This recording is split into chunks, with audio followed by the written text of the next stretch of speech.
செந்தில் பாலாஜியின் ஜாமீன் மனு இன்று உச்சநீதிமன்றத்தில் விசாரணைக்கு வந்த நிலையில் 15ஆம் தேதிக்கு ஒத்திவைக்கப்பட்டிருக்கிறது. விவரங்களுடைய நிகரானுடைய சிறப்பு செய்தியாளர் சுசித்ரா, விவரம் என்ன?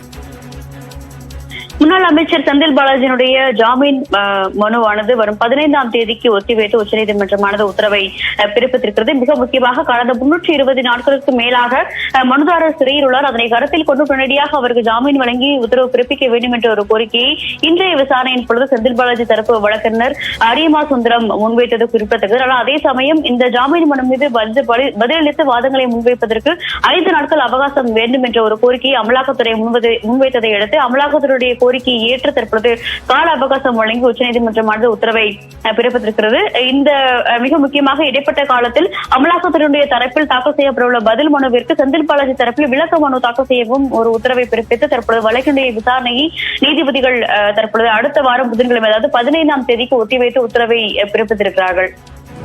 உங்களுடைய விரிவான தகவலுக்கு நன்றி சுசித்ரா.